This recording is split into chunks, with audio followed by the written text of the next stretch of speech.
Κάνε μια βόλτα μέσα σου και στα βαθιά αφήσου κάτω απ' την επιφάνεια ακούμπα στην ψυχή σου. Μίλα με το σκοτάδι σου, τη σκιερή πτυχή σου. Αγκαλιάσαι το φόβο σου, τραγούδα στην τροπή σου. Το 2026 η Ερμούπολη συμπληρώνει 200 χρόνια από την ονοματοδοσία της. Μια επέτειο βαθιάς ιστορικής και πολιτιστικής σημασίας για τη Σύρο και τη νεότερη Ελλάδα. Για εμάς, στο Syros Healing Waves Festival, είναι βαθιά τιμή να συμμετέχουμε στις φετινές επετειακές εκδηλώσεις. Η φετινή θεματική του φεστιβάλ συνομιλεί με την ίδια την ψυχή της Σύρου, τη συνύπαρξη, τη μεταμόρφωση και την ικανότητα να ξαναγεννιόμαστε. Όλα είναι ζωή, όλα είσαι εσύ, όλα είναι πληγήμα και γιορτή. Ταξίδεψε βαρκούλα μου μες στα βαθιά τραγούδα μου. Γεια σε όλους, καλώς ήρθατε σε άλλο ένα επεισόδιο του Syros Healing Waves, the podcast. Όπως ξέρετε, στο Syros Healing Waves αγκαλιάζουμε πολύ τη τέχνη, σαν μέσο θεραπείας, σαν μέσο έκφρασης. Και σήμερα έχουμε τη χαρά να φιλοξενούμε 3 μουσικούς στην παρέα μας. Την Ώρα, την Κάρα Κουσόγλου, τη Leslie Jones και τον Αστέριο Πούφτη.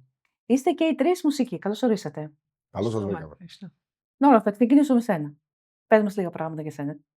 Τι μουσική παίζεις, γιατί ο κόσμος δεν ξέρει. Το βιολοντσέλο ευτυχώς είναι ένα όργανο που μπορεί να παίξει όλα τα είδη μουσικής.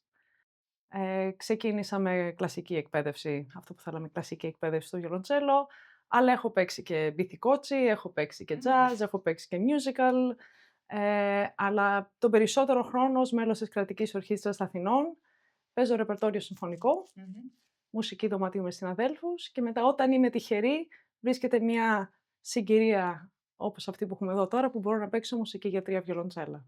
Διδάσκω επίσης, έχω την μεγάλη ευτυχία μετά από πολλά χρόνια στο εξωτερικό να έχω επιστρέψει και να μπορώ να δουλέψω με τα νέα ταλέντα της χώρας μας. Έχω δει ότι έχει ανέβει πάρα πολύ το επίπεδο από τότε που ήμουν εγώ μαθήτρια εδώ. Με χαροποιεί πολύ αυτό.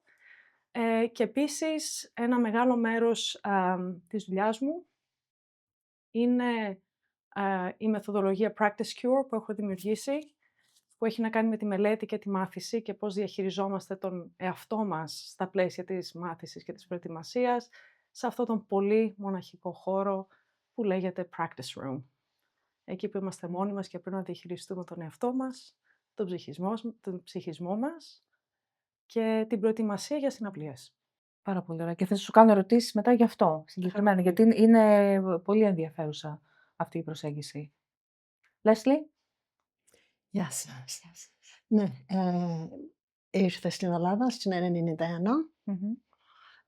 Είμαι καθηγήτρια στο Αμερικανικό Κολέγιο Ελλάδος, DRE.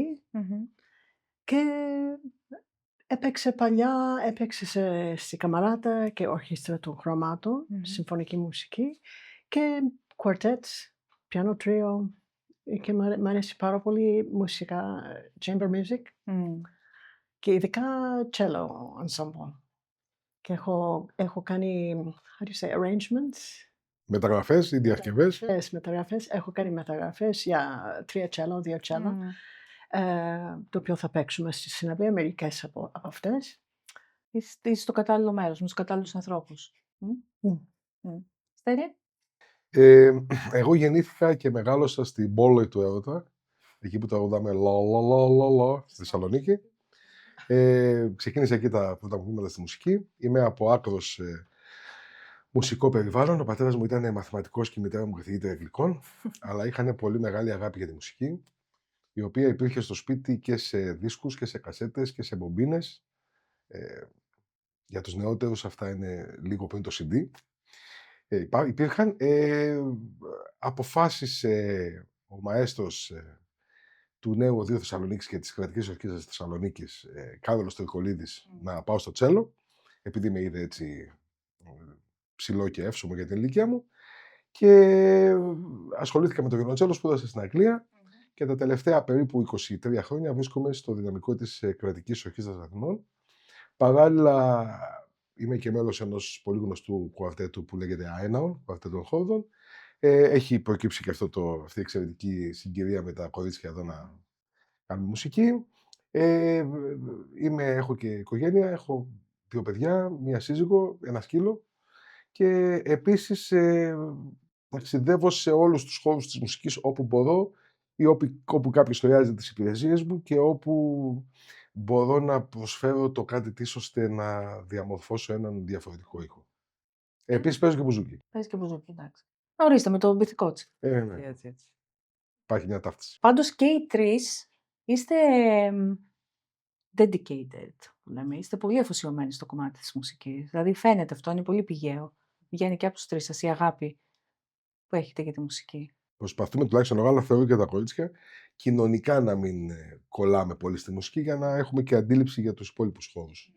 Γιατί καμιά φορά ο μουσικός από την πολλή αφοσίωση αφοσιώνεται υπέρμετρα και ξεχνάει λίγο πώς να έχει επαφή με την κοινωνία. Ο καλλιτέχνης πρέπει να είναι ανά πάσα στιγμή συνδεδεμένος με το κοινωνικό γίγνεσθε.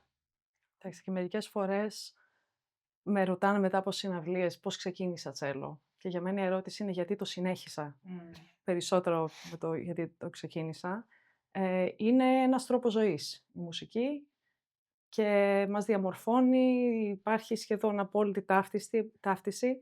Επομένως είναι σημαντικό και αυτό που λέει ο Αστέριος, να βρούμε τις ισορροπίες ταυτόχρονα με αυτή την μοναχική και εσωτερική πορεία, να ισορροπήσουμε.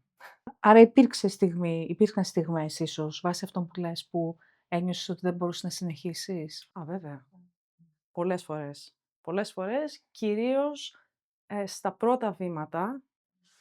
Εντάξει, με τα έγχορδα όργανα τα πρώτα 10 χρόνια είναι το δύσκολο. Μετά είναι λίγο πιο εύκολο.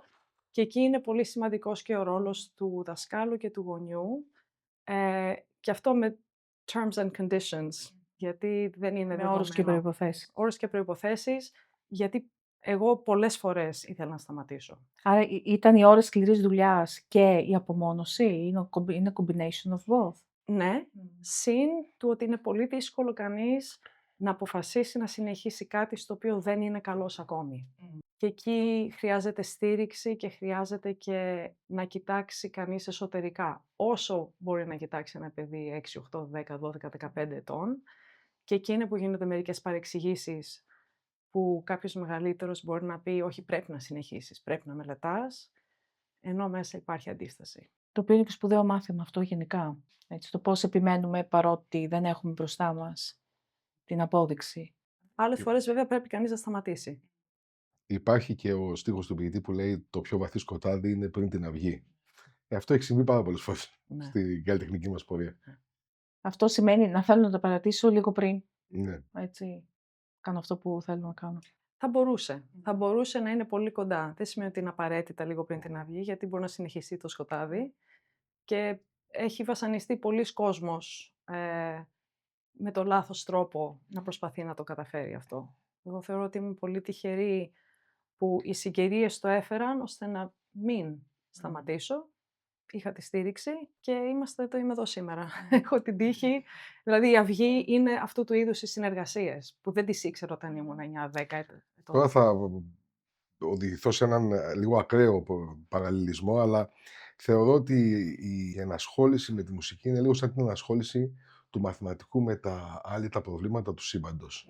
Ότι μπορεί να έχει ένα χρονικό πλαίσιο πολύ σκληρής δουλειάς και ξαφνικά, και που βρίσκεται σε τελείως άλλο χώρο, που έχει λειτουργήσει και το υποσυνείδητο, του έρχεται μια ιδέα η οποία έρχεται ως αναλαμπή και ξεκλειδώνει τη μελέτη για το επόμενο επίπεδο. Όπως ακριβώς ο μαθηματικός θα προσπαθεί να λύσει ένα δυσεπίλητο πρόβλημα. Πολύ ενδιαφέρον αυτό. Λέσλι, είναι και η δική σου εμπειρία αυτή? Ναι, ήταν δύσκολα. Μερικές φορές πολύ δύσκολο. Αλλά είχα στο νου μου ότι ο πατέρας μου που είχε περάσει ήθελε να παίξω τσέλο και η μουσική ήταν πολύ σημαντικό στην οικογένεια μου. Και του παππού και προπαππού, όλη η μουσική. Και δεν μπορούσα να τη σταματήσω. αλλά ήταν δύσκολα. Ένιωθες ότι ότι κουβαλούσες και generational, Ναι. ας πούμε, Ήταν σκοπό. προτεραιότητα Ναι. της οικογένειας. Μμμ. Να έχουμε μουσική, όχι να γινόμαστε επαγγελματικές, Μμμ. αλλά να είμαστε μουσικοί και να έχουμε μουσική μέσα μας. Το γιατί λοιπόν είναι σημαντικό. Γιατί είμαστε μουσικοί, γιατί επιμένουμε στη μουσική, γιατί δεν τα παρατάμε.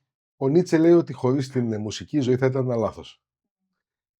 Κάποιος άλλος που τον ψάχνω αλλά δεν μπορώ να τον βρω λέει ότι μία από τις κύριες οδούς επικοινωνίας με το θείο, με την ανώτερη δύναμη, με τη φύση, χωρίς λόγια, είναι η μουσική. Οπότε κάπου εκεί ανάμεσα βρίσκεται η αλήθεια. Το οποίο μας φέρνει πολύ κοντά και στο θέμα που έχουμε για το Serious Healing Waves. Δηλαδή το όλο κομμάτι το θεραπευτικό, η θεραπευτική ιδιότητα που έχει η τέχνη.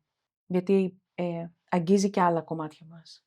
Οπότε θέλω να μιλήσουμε λίγο πάνω σε αυτό, για τη δύναμη της μουσικής, όπου η μουσική γίνεται μορφή θεραπείας και όχι απλά performance πάνω σε μια σκηνή. Ένα από τα ερωτήματα που είχα ως έφηβη, θυμάμαι, ήταν είμαι πρώτα άνθρωπος ή πρώτα μουσικός. Διότι ήταν τόσο ταυτισμένη η ύπαρξή μου με τη μουσική, που δεν είχα σκεφτεί κάτι άλλο. Και ως αποτέλεσμα, η σύνδεσή μου με τη μουσική, το να θεωρώ ότι είμαι μουσικός, ήταν μια ταυτότητα που μου ήταν πιο εύκολο να την αποδεχτώ. Το άλλο δεν το είχα ψάξει καθόλου. Τι σημαίνει καν να είσαι άνθρωπος. Αυτό κάποια στιγμή σου χτυπάει την πόρτα. Γιατί έχω καταλήξει τώρα ότι πρώτα είμαστε άνθρωποι, έχουμε σώμα, έχουμε ψυχή, έχουμε εμπειρίες, έχουμε τραύματα, έχουμε όνειρα, έχουμε απογοητεύσεις και δεν μπορεί κανείς να κλειστεί με ένα τσέλο και να μελετάει και να πάνε όλα καλά. Επομένως, η θεραπευτική ιδιότητα της μουσικής για μένα περνάει από τη θεραπευτική διαδικασία του ανθρώπου. Θέλει ψυχοθεραπεία, θέλει ισορροπημένη κοινωνική ζωή. Θέλει κανείς να κοιτάξει ορισμένα πράγματα κατάματα. Και από εκεί και πέρα, ναι, και η επιστήμη, η μουσικοθεραπεία, για παράδειγμα, χρησιμοποιεί το ρυθμό, χρησιμοποιεί τις μελωδίες για να βοηθήσει ανθρώπους να επανακτήσουν την δυνατότητα να ξαναπερπατήσουν, να ακούσουν, να μιλήσουν. Δηλαδή υπάρχουν επιστημονικά κομμάτια στη μουσικοθεραπεία. Τα υπόλοιπα όμως, τουλάχιστον για μένα, πέρασαν μέσα από τις διαδικασίες που θα ήταν και για έναν άλλον μουσικό. Ταυτόχρονα όμως, το ότι εμένα η δουλειά μου είναι μέσα στη μουσική, μου βελτίωνε την καθημερινότητα. Επομένως, το ότι μπορούσα, για παράδειγμα, να συνεχίσω την ψυχοθεραπεία και μετά να πάω σε μια πρόβα που έπαιζα μια συμφωνία του Μπετόβεν. Αυτό είναι ένας χώρος στον οποίο οτιδήποτε δουλεύω εσωτερικά μπορεί να αντυχεί μέσα μου. Μέσω μιας συμφωνίας Μπετόβεν, για παράδειγμα. Ακούγεται σχεδόν σαν να πήγαινε στην πρόβα και γινόταν μια διεργασία μέσα σου μετά την ψυχοθεραπεία. Ακριβώς. Ή αυτό μπορούσε να γίνει και μετά από μια πολύ επικοδομητική συζήτηση με κάποιον φίλο ή γνωστό, ή όταν έχω μια προσωπική νίκη, κάτι που δεν μπορούσα να κάνω πριν, τώρα μπορώ να το κάνω. Και μετά πάω να παίξω μουσική. Δηλαδή ήταν σαν επιταχυντής της διαδικασίας η μουσική, αλλά δεν ήταν η διαδικασία η μουσική ίδια. Το μέσον. Λέσλι. Εγώ σκεφτόμουν ότι είναι και μέσα στο ταυτότητα identity και αυτό το identity και το belonging. Η αίσθηση του ανήκειν. Ναι. Ότι ανήκουμε κάπου. Να είσαι στην ορχήστρα από παιδί, από 9 χρονών, αρχίσαμε με ορχήστρες και παιδικές ορχήστρες και είναι σαν οικογένεια. Και όταν πρώτα ήρθα στην Ελλάδα δεν μίλαγα καθόλου ελληνικά και μπήκα κατευθείαν στην ορχήστρα του Χρωμάτου με το Μάνος Χατζηδάκης και μπορούσα να συμμετέχω και με τους άλλους χωρίς γλώσσα. Πώς ήταν το βίωμά σου, your experience, με τη μουσική του Μάνου Χατζηδάκη? Πάρα πολύ μ' αρέσει. Είναι το αγαπημένο μου συνθέτη. Τα τραγούδια ειδικά. Γιατί αυτό μιλάει πολύ και για τη μουσική σαν γλώσσα πανανθρώπινη και Παίρνω τώρα το Μάνο Χατζηδάκη που έχει αυτή την τρυφερότητα και Ευαισθησία. την ευαισθησία, ναι. Αστέρι, για σένα? Εγώ ήμουν στη φυσικοθεραπεία πριν μερικά χρόνια και επειδή το έχω μάλλον αυτό ως πρόσωπο, κάποιοι με θεωρούν και ότι μοιάζω με παπά και μου εξομολογούνται τη ζωή τους σε άσχετα σημεία στο λεωφορείο, στη φυσικοθεραπεία, στον δρόμο, φίλοι μου κτλ. Κάποια στιγμή ο φυσικοθεραπευτής μου μέσα στην τρέλα του, Σταύρος, λέει: εσύ ήσουν πολύ τυχερός. Λέω: γιατί ήμουν τυχερός? Γιατί εσένα, λέει, εσύ θεραπεύτηκες ή βρήκες επούλωση μερική των τραυμάτων σου μέσω της μουσικής. Και αυτό δεν το είχα ξανακούσει ποτέ, ήταν ένα σοκ.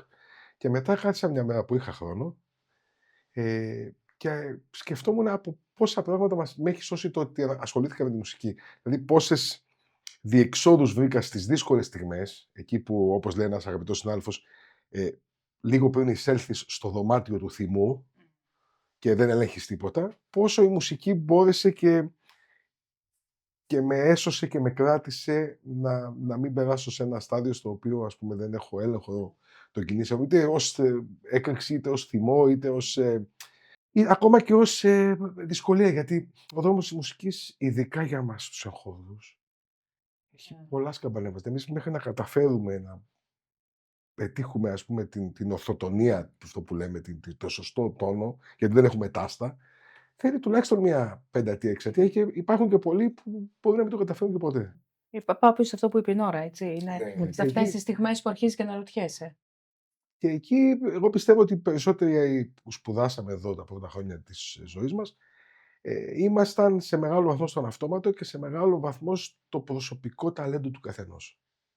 Αυτό ήταν το αρνητικό. Το πολύ θετικό για μένα ήταν ότι, όπως είπε πριν και η αγαπητή Νόρα, είχαμε τη δυνατότητα να ακούσουμε πολλά είδη μουσικής. Δηλαδή στην Ελλάδα έχουμε και τη λαϊκή μουσική, έχουμε και τα so-called σκυλάδικα, έχουμε και τη δημοτική μας μουσική που είναι απίθυνη και εξαιρετική. Εγώ συζητάω με ανθρώπους και μου τους πετάω, ας πούμε, τίτλους κομματιών και μπορεί να μου πει ο άλλος Ανατολική Ρούμελη, Δυτική Στερεά.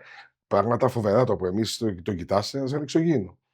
Με τον ίδιο τρόπο που μας κοιτάνε αυτοί όταν ακούμε ένα κομμάτι κλασικό και εμείς του λέμε, ξέρω, είναι η Πέμπτη Συμπέλιος. Και λέει: μα πού το ξέρεις? Έχουμε ρεμπέτικα. Ναι, δεν ξεχνάμε. Είναι τεράστια η παράδοση και αυτό, ενώ δεν μας δίνει μια σταθερή γλώσσα όπως έχει ο Γερμανός, μουσική γλώσσα όπως έχει ο Γερμανός, ο Γάλλος, ο Ευρωπαίος, και στην Αμερική νομίζω ισχύει αυτό, που έχει πάρα πολλές μουσικές και μπορεί ο μουσικός να έχει επιρροές από παντού.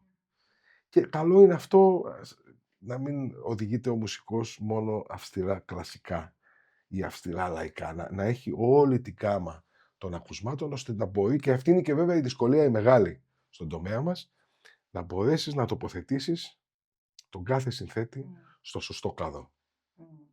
Αυτό είναι that's the dream που λένε. Αυτό που έλεγε στην Σοβιετική Ρωσία, ας πούμε, την εποχή των μεγάλων καλλιτεχνών, όλοι λέγανε ότι ο Σβιάτος Λαβρίχτερ, ο πιανίστας, μπορούσε να παίξει το Ραβέλ σαν να είναι Γάλλος, τον Σκριάμπιν σαν να είναι Ρώσος και τον Μπιζέ σαν να είναι Γάλλος κτλ. Αυτό είναι και αυτό παλεύουμε μια ζωή να το πετύχουμε.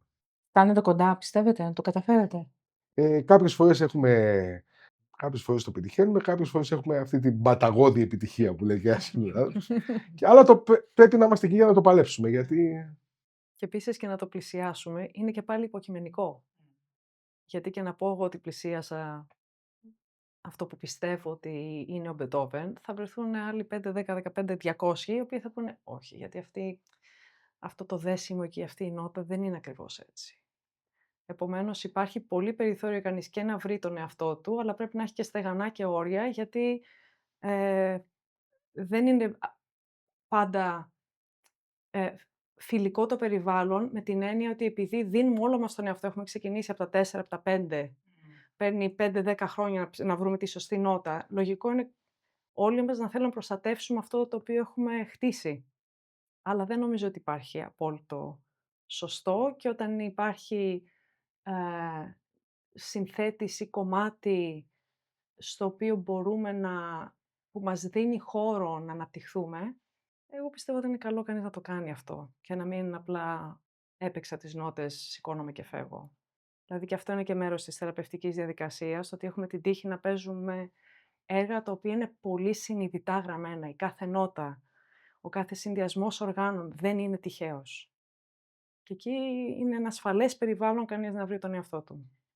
Το καλύτερο είναι όταν βγαίνεις από το παίζεις ένα ρεστάλ, ας πούμε, θεωρητικά, και εξέρχεσαι εκ της αιθούσης και θεωρείς ότι έχεις παίξει καταπληκτικά. Και βλέπεις τον άλλο και συγχαρητήρια, έτσι, αυτό το σφίξιμο εδώ που τα μάτια δεν συμμετέχουν στο συναίσθημα και λες, όχι, ρε φίλε.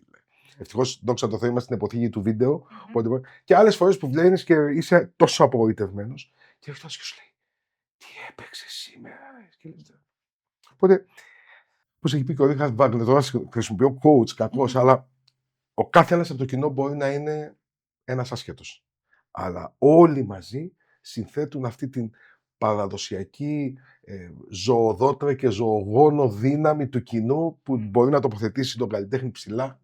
Είναι εμπειρία η συλλογική. Αλλά και πολύ ενδιαφέρον είναι ότι το score δεν δίνει όλα τις πληροφορίες. Πρέπει να ψάξουμε τι συναίσθημα θέλουμε να δίνουμε. Με τις ίδιες νότες μπορούμε να παίξουμε πιο, ας πούμε, αν παίζουμε Bach, μπορούμε να δούμε το score να είναι χαρούμενο. Ο άλλος μπορεί να το βλέπει το ίδιο πράγμα, ίδιες νότες, να είναι κάπως πιο με άλλο. Ναι, να μην έχει αυτό τη χαρά. Και εκεί έχει πολύ ενδιαφέρον και όχι μόνο το παίξιμο, ο καθένας πώς παίζουμε και τι προσπαθούμε να κάνουμε, είναι και το κοινό. Ναι, how do you say, how they receive it. Πώς το εισπράττουν. Ναι, γιατί και αυτοί, ο καθένας μπορεί να καταλάβει διαφορετικά πράγματα. Εσύ μπορείς να παίξεις κάτι πολύ λιπερό και να εκφράζεσαι και ο άλλος μπορεί να νιώθει κάτι πολύ, κάτι άλλο, peaceful, calm. Δεν είναι το ίδιο καμιά φορά και εκεί έχει πολύ ενδιαφέρον. Καμιά φορά στο μάθημα παίζω ένα κομμάτι του Bach και ρωτάω τα παιδιά, 40 παιδιά, ποια είναι την emotion, το συναίσθημα, και μπορεί να πει κανείς depressing, ο άλλος μπορεί να πει peaceful, calm, nostalgic, joyful. Και ακούσει την ίδια τάξη, depression, sad, Καταθλιπτικό, enjoy. θλιβερό. Και είναι το ίδιο κομμάτι, όλοι χαρά, στην ίδια αίθουσα, την ίδια μέρα. Και βρίσκω αυτό πολύ ενδιαφέρον. Είναι πολύ. Ότι δεν είναι ανάγκη να καταλαβαίνουμε τη μουσική σαν κοινό. Είναι ανάγκη να νιώθουμε κάτι. Να ανοίξουμε την καρδιά, να νιώθουμε. Και εκεί έχει, πιστεύω, πολύ δρόμοι πως θεραπεία. Να νιώθουμε χωρίς απαραίτητα να πρέπει να διορθώσουμε κάτι. Γιατί είναι και αυτό μια αιμονή που έχει γίνει τα τελευταία χρόνια στην ψυχική υγεία, ότι πρέπει συνεχώς να νιώθουμε και να διορθώνουμε. Τα πράγματα πρέπει να διορθώνονται, να μην κάνουμε. Και η μουσική, ακούγεται ότι η μουσική μας δίνει λίγο αυτό το χώρο του να υπάρχουμε χωρίς απαραίτητα να διορθώσουμε κάτι. Ναι, κοιτάξτε, παλαιότερα στην κλασική μουσική, 30, 40, 50 χρόνια πριν, η κύρια σημασία δινόταν στον ερμηνευτή. Ίσως με μεγάλη υπερβολή. Τώρα έχουμε περάσει στο άλλο άκρο που είναι ο συνθέτης. Ο συνθέτης πρέπει να μπει αυτό και στην ουσία μειώνει το ρόλο του ερμηνευτή. Ενώ στην ουσία, άμα το δει κάποιος τελείως αποκομμένο από συναισθηματισμούς, ο συνθέτης δεν υπάρχει. Ο συνθέτης είναι μαύρος φόντος σε λευκό χαρτί. Όλη η ενέργεια έγκυται στον καλλιτέχνη το πώς θα αποτυπώσει αυτό που πιστεύει ότι ο συνθέτης ήθελε. Υπάρχουν κάποιοι που ασχολούνται πολύ επιδέμικα. Υπάρχουν κάποιοι που το παρακολουθούν με το βάθος και συνέχεια μέσω και των ερμηνειών και της μελέτης αναζητούν το τι μπορεί, ας πούμε, να σήμαινε για τον συνθέτη αυτή η φράση. Εσείς το έχετε κάνει αυτό σαν συνεργάτες, οι τρεις σας, δηλαδή να έχετε μπει στη συζήτηση και να διαφωνείτε ή να. Το τι μπορεί να εννοούσετε. Ναι. Γιατί όταν παίζουμε ένα γαλλικό, όταν παίζουμε ένα γαλλικό έργο, προσπαθούμε να έχουμε μια essence, να θυμηθούμε, ας πούμε, τι ακούμε. Εγώ τουλάχιστον όταν ήμουν στο Παρίσι, τι ακούω στο κρατικέ Λατέν και τους διαλόγους και τη γλώσσα. Η γλώσσα πρέπει να σκεφτόμαστε, ας πούμε, ότι ο Μπετόβεν σκεφτόταν στη γερμανική γλώσσα. Είναι πολύ σημαντικό. Η υποκειμενικότητα που συζητάμε τώρα, για το μπορεί να είναι έτσι κι αλλιώς, διαχωρίζεται αν είναι το κοινό που παρακολουθεί μια συναυλία ή αν είναι οι συνεργάτες μεταξύ τους. Δηλαδή, και αυτό που έλεγε η Λέσλι, πολύ ωραία περιγραφή του τι έγινε σε αυτή την τάξη, που άλλοι εξέλαβαν, δηλαδή το ίδιο γεγονός είναι διαφορετική πληροφορία για τον καθένα. Και εκεί είναι θετικό. Στη συνεργασία δεν λέω ότι είναι αρνητικό, αλλά δεν μπορούμε να το θεωρήσουμε δεδομένο. Γιατί αν εγώ έχω τη δική μου αλήθεια για το κομμάτι και ο Αστέριος έχει μια άλλη και η Λέζη έχει μια άλλη και πρέπει να παρουσιάσουμε κάτι, εκεί χρειάζεται και να συμφωνούμε, αλλά χρειάζεται και η επικοινωνία έχει ιδιαίτερο χαρακτήρα και έχει και μια υφή compromise. Συμβιβασμός. Πρέπει να γίνονται συμβιβασμοί και σε αυτό το όριο εκεί, στα όρια συμβαίνουν πάντα τα ενδιαφέροντα πράγματα, εκεί μπορούν να βγουν αποτελέσματα που μας οδηγούν στο να είναι το άθροισμα μεγαλύτερο από το σύνολο των μερών. Δηλαδή η διαδικασία αυτή που μπορεί να έχει τις δυσκολίες της. Με ανθρώπους που νοιάζονται για αυτό που κάνουν. Από εκεί που ξεκινήσαμε, είμαστε όλοι, δινόμαστε σε αυτό που κάνουμε και ως αποτέλεσμα δινόμαστε και στη συνεργασία. Και εκεί πρέπει να συζητιόνται μερικά πράγματα, να τα δοκιμάζουμε. Σε αυτό πάνω θέλω λίγο να μας παρουσιάσει λίγο αυτή τη μέθοδο ή τη τεχνική όπως την παρουσιάζει, γιατί νομίζω ότι έχει σχέση με τη κομμάτι της συνεργασίας. Ακριβώς. Τρόπους. Παρόλο που η μεθοδολογία μου που την ονομάζω practice cure, με έμφαση στο cure, έχει να κάνει με το άτομο στην προετοιμασία, είναι επίσης ο χώρος στον οποίο κανείς μπορεί να δουλέψει αυτά που θα κάνουν τις συνεργασίες πιο εύκολες. Δηλαδή, στη μελέτη δική μου τουλάχιστον, δεν είναι ποτέ έχω τις νότες μπροστά μου, μελετάω, κλείνω τη θήκη, πάω στην πρόβα. Υπάρχουν οι αμφιβολίες, υπάρχουν οι εγωισμοί, υπάρχουν παλιές εμπειρίες. Μπορεί να είναι ένα κομμάτι, για παράδειγμα, το οποίο την τελευταία φορά που το έπαιξα πριν από 12 χρόνια, πήγε χάλια. Τι θα κάνω τώρα? Άρα, στο νου η συσχέτιση είναι αρνητική. Ακριβώς. Και αυτό αποθηκεύεται μέσα στο σώμα. Δεν είναι ότι το μελέτησε για να πάει χάλια. Επομένως, επειδή είναι πολύ υψηλό το επίπεδο, όπως έλεγε και ο Αστέριος, ο άλλος μπορεί να μην συγχωρήσει το παραμικρό, η διαχείριση του εαυτού είναι πολύ σημαντική. Δηλαδή και η μεθοδολογία αυτή βασίζεται στο ότι αυτά δεν πρέπει να τα αφήνουμε να φεύγουν. Negative self-talk. Αρνητικός διάλογος. Αρνητικός διάλογος, εσωτερικός διάλογος. Το να αποκόβουμε το σώμα από τη διαδικασία της μελέτης δεν βοηθάει καθόλου, γιατί μας δίνει όλα τα μηνύματα. Μπορεί να λέμε ναι, μη σφίγγεσαι όταν παίζεις, αλλά στη μελέτη η ερώτηση αλλάζει, είναι από πού βγαίνει αυτό το σφίξιμο. Και από εκεί και πέρα στη συνεργασία, αν εγώ έχω μελετήσει με άγχος, με αρνητικό διάλογο, με έλλειψη αυτοπεποίθησης, αν σκέφτομαι ναι, μα ο Αστέριος έχει περισσότερη εμπειρία και είναι κορυφαίος στην ορχήστρα, εγώ δεν είμαι κορυφαία. Ή η Λέσλι έχει τόση εμπειρία, έχει κάνει τις μεταγραφές, θα παίξω καλά τη μεταγραφή της Λέσλι. Δηλαδή μπορεί να αρχίσουν να μαζεύονται ένα σωρό σύννεφα, που αν δεν τα δουλέψω την ώρα της μελέτης, θα με ακολουθήσουν και στη συνεργασία. Που εκείνη την ώρα, αν κάτι δεν πάει καλά στη συνεργασία, δεν φταίνουν οι άνθρωποι οι συνεργάτες. Φταίει το ότι εγώ δεν ξεκαθάρισα το εσωτερικό μου τοπίο, ώστε να είναι το αποτέλεσμα όσο πιο άρτιο γίνεται χωρίς νοητικό θόρυβο. Πάρα πολύ ενδιαφέρον. Και η υποδοχή πώς ήταν σε αυτό, όταν δηλαδή το παρουσίασες? Η πρώτη φορά που το παρουσίασα ήταν σε έναν από τους δασκάλους μου. Και στην πολύ, πολύ, πολύ αρχή της διαδικασίας. Και ήταν αρνητική. Ίσως και να μην το παρουσίασα καλά. Γιατί επίσης αυτό όταν ξεκίνησε ως συμβουλευτική για τη διδασκαλία. Η πρώτη ευκαιρία που είδα ήταν η ευκαιρία να διδάξουμε διαφορετικά, όχι να μελετήσουμε διαφορετικά ακόμη. Η μελέτη ήρθε πιο μετά. Και όταν συζήτησα με έναν δάσκαλό μου ότι έχω αναπτύσσει έναν άλλο τρόπο διδασκαλίας που έχει να κάνει λιγότερο με το ρεπερτόριο και το παίξιμο του τσέλου, εκεί δεν ήξερε τι να μου πει. Και υπήρχε το μήνυμα που μου έδωσε ήταν μα γιατί να ρωτήσουν εσένα αν θέλουν βοήθεια με τη διδασκαλία τους και όχι εμένα. Τότε ακούστηκε περίεργο, αλλά εκεί μου ήταν μια επιβεβαίωση όταν ξεπέρασα το πρώτο «Παιδιά, δεν θα πετύχει αυτό, τι πάω και κάνω». Ήταν μια επιβεβαίωση ότι εγώ απλά βλέπω μια διαφορετική ευκαιρία. Γιατί είχε δίκιο.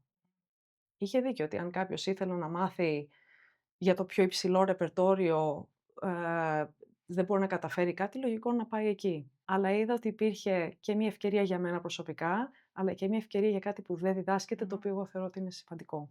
Επομένως, χτυπώντας έτσι μερικούς, συζητώντας με άτομα που δεν συμφωνούσαν, κατάφερα να το διαμορφώσω ώστε να το πάω όσο πιο μακριά μπορώ και σήμερα έχω την τύχη να δουλεύω και με επαγγελματίες μουσικούς, αλλά και με δασκάλους και με μη επαγγελματίες, οι οποίοι όταν μελετούν δεν βασανίζονται.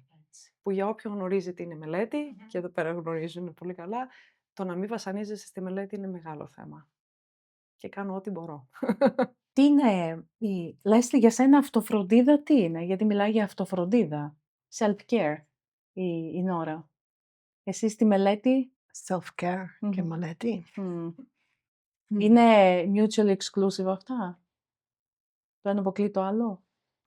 Δεν μπορώ να συνδέω με self-care, αλλά efficient practicing στη μελέτη, ότι μια φορά εγώ το μυαλό μου είναι ότι μαγειρεύω αυτό, κάνω 1000 πράγματα, το μάθημα τι μου λέγει αυτός και το μυαλό δεν είναι στη μουσική. Και αυτό το παλεύω, για να μην αφήνω το μυαλό μου να ταξιδεύει. Στην ώρα του, αν αρχίσει να ταξιδεύει, να αφήσω το τσέλο, να κάνω κάτι και να ξανάρθω για να είμαι συγκεντρωμένη. Γιατί αλλιώς τη μελέτη είναι χαμένα. Όχι μόνο χαμένα, how do you say, ingraining bad habits. Ναι, να εδραιώνει κακές συνήθειες. You're practicing the bad habit. Για να γίνει μόνιμο. Και στη μελέτη προσπαθώ αυτό να είμαι συγκεντρωμένη, λίγο προς να χαλαρώσω λίγο, γιατί εγώ κρατάω λίγο ένταση. Ναι. Και συγκέντρωση. Αστέρι, εσύ.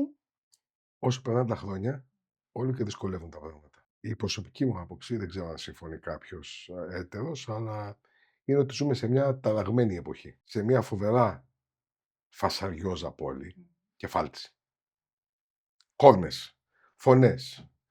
Περπατάς στον δρόμο και ακούς ένα συνονθήλευμα ήχων που δεν έχει κανένα νόημα, κανένα σκοπό, καμία συμμετρία και δεν μπορείς κάπως να το τακτοποιήσεις. Ευτυχώς δεν έχω απόλυτο αυτή. Είμαι σίγουρος ότι για τους συναδέλφους ή τους ανθρώπους που έχουν απόλυτο αυτή μπορεί κάποια στιγμή να τρελαίνονται. Σε αυτές τις εποχές, το να μελετήσεις όπως μελετούσαμε όταν είμαστε και πιο νέοι και με διαφορετικά ερίσματα και χωρίς αυτή τη συσκευή που έχει πολλοί κόσμος που ονομάζεται κινητό τηλέφωνο και είναι ο μέγας παράγοντας διάσπασης προσοχής, προσπαθώ να βρω χρόνο μέσα στις ασχολίες ώστε να έχω αυτή μια μισή ώρα κάθε μέρα to follow the plan, the central line, τη γραμμή της μελέτης, της προσέγγισης στο όργανο του ξεκινήματος. Δηλαδή, ότι μελετάει γεωμετρικούς κλίμακες, σπουδές, γενικά να έρθει σε επαφή με το να τοποθετήσει τα χέρια σωστά πάνω στο όργανο, ο καθένας όπως το αντιλαμβάνεται. Και από εκεί και πέρα προσπαθώ στην πρόβα με τα σχήματα τα διάφορα ή στη μελέτη ή όταν παίζουμε με πιάνο, να είμαι όσο το δυνατόν πιο συγκεντρωμένος. Είναι πάρα πολύ δύσκολο, γιατί έχεις ένα κινητό που μέσω των εφαρμογών, μέσω των social media μπορεί να βαράει συνέχεια. Και πάνω σε αυτό που λέει ο Στέριος, η μουσική πλέον, ειδικά με την τεχνολογία και με τον τρόπο που παρουσιάζεται πλέον η μουσική, αρχίζει και γίνεται κάπως, όχι όλοι εννοείται, αρχίζει και γίνεται πολύ επιφανειακή, πολύ γρήγορη. Ο κόσμος αγαπάει τη γρήγορη, ας πούμε, το swapping. Ναι, το σκολάρισμα. Το σκολάρισμα και είναι άμεση η ευχαρίστηση. Είναι αυτό δεν μ' αρέσει τώρα, αυτό δεν μ' αρέσει τώρα. Υπάρχει μια άμεση, ένα instant gratification σε όλα. Και ίσως αυτό να επηρεάζει και τον τρόπο με τον οποίο ακούμε πλέον μουσική. Και σε αυτό είναι λίγο έτσι μια ερώτηση, γιατί πρέπει να πάμε και προς το τέλος και θέλω να μου πείτε λίγο και για το εργαστήριο που θα κάνετε. Τι σημαίνει για τον καθένα από εσάς προστατεύω την ανθρώπινη διάσταση της μουσικής, προστατεύω τη μουσική σαν μουσικός, πέρα από αυτό που συμβαίνει αυτή τη στιγμή? Πιστεύω ότι αυτό έχει μία ατομική πλευρά και μία συλλογική. Ατομικά, εγώ προσπαθώ στη μελέτη μου, στη δουλειά που κάνω, να είμαι όσο πιο καλά προετοιμασμένη μπορώ. Να συνεχίσω την πορεία που ξεκίνησε στη μουσική όταν ήμουν 4 ετών. Συνεχίζουμε μέρα με τη μέρα, νότα με τη νότα, όσο γίνεται να παρουσιάζω ένα καλό παράδειγμα του τι σημαίνει να είναι κάποιος μουσικός. Η δυνατότητα για μένα να κάνω κάποια διαφορά στην κοινωνία είναι περισσότερο μέσω της διδασκαλίας, τη συλλογική πλευρά. Το παρατηρώ αυτό που περιγράφουμε εδώ για τα κινητά, για την προσοχή, αλλά αυτό που βλέπω περισσότερο ως ευκαιρία είναι το ότι δυστυχώς τα μικρά παιδιά, οι μαθητές σήμερα δεν ξέρουν το μηχάνημα που κουβαλάνε μέσα στο κεφάλι τους, στον εγκέφαλο. Δεν ξέρουν τι δυνατότητες έχει.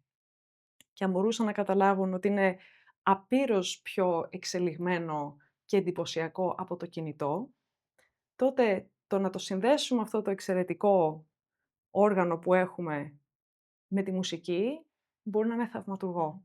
Επομένως, αντί να μετατοπίσω την προσοχή τους από το κινητό ή από το θόρυβο ή από τον κόσμο και να πω «Ναι, μην είσαι στο κινητό σου», το κινητό το φέρνω μέσα στο μάθημα, αλλά θα το χρησιμοποιήσουμε για να κάνουμε ηχογραφήσεις. Θα καθίσουμε μαζί να ακούσουμε, θα ηχογραφήσω εγώ κάτι για να το έχει ο μαθητής να μελετάει στο σπίτι. Επομένως, προσπαθώ να συμπεριλάβω ό,τι υπάρχει στη ζωή των μαθητών και να το φέρω εργαλείο στο μάθημα, να το μετατρέψω σε εργαλείο, προκειμένου να συνειδητοποιήσουν οι μαθητές τι μπορούν να κάνουν οι ίδιοι. Είναι μια επίπονη διαδικασία, είναι πολύ πιο εύκολο να πω «εδώ έκανες λάθος, αυτό να το μελετήσεις την επόμενη εβδομάδα να είναι σωστό». Αλλά το παραμικρό βηματάκι που κάνουν, το βλέπω διαγράφεται στο πρόσωπό του και στη γλώσσα του σώματος. Και εκεί απλά επιβεβαιώνω ότι το κατάφεραν. Το κατάφερες είναι ένα πολύ δύσκολο πράγμα να το πούμε σήμερα στα παιδιά και να επενδύσουν στο να καταφέρουν κάτι. Επειδή ακριβώς έχουμε συνηθίσει στο scroll, το να πας τον αντίχειρα, το δάχτυλο από αριστερά-δεξιά, δεν είναι πολύ δύσκολο.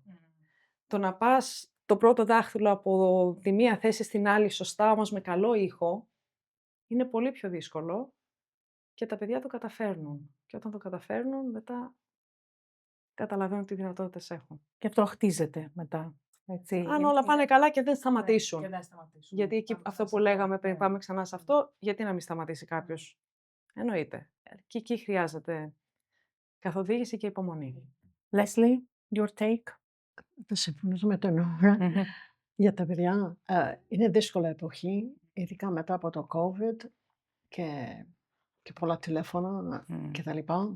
Αλλά πιστεύω πως τα παιδιά θέλουν, οι γονείς βάζουν τα παιδιά να κάνουν μουσική για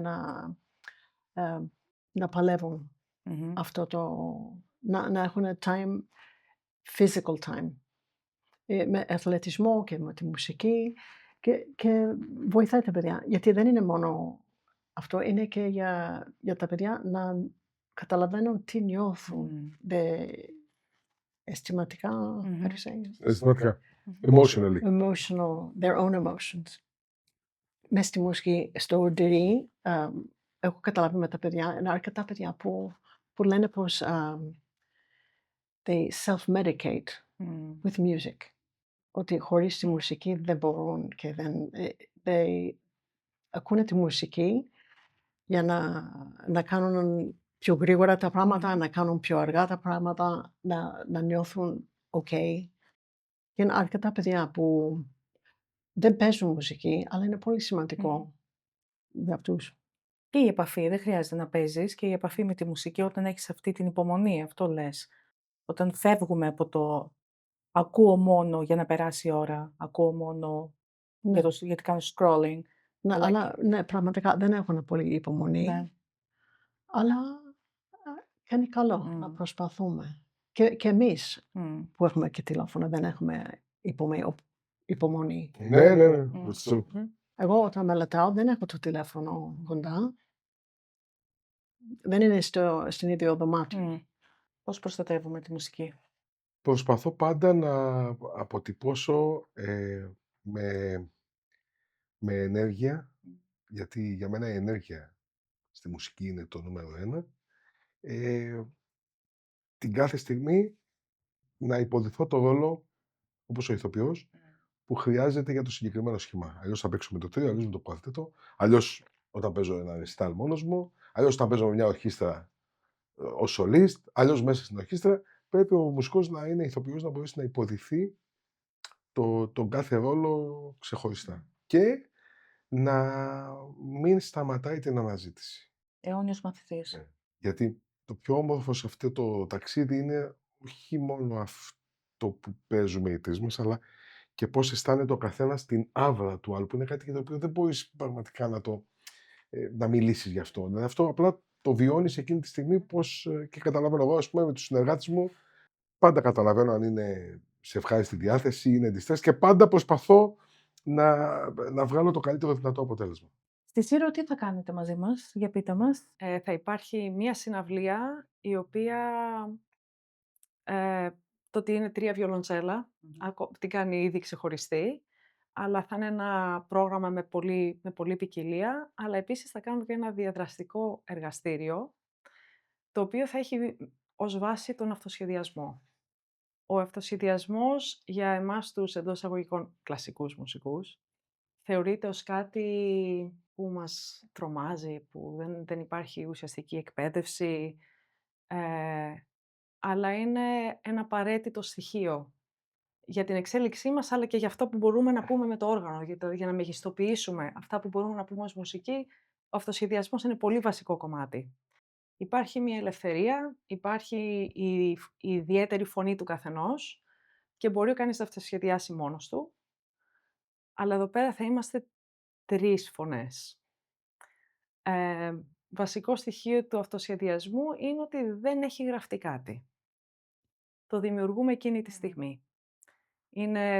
Μπορεί κανείς να το φανταστεί ως μια συζήτηση, ως χορογραφία, ως διάλογο, αλλά και επίσης μπορεί να υπάρχουν 3 άτομα, μπορεί να υπάρχουν 2 πλευρές που λένε ένα πράγμα, αντιδράει η τρίτη.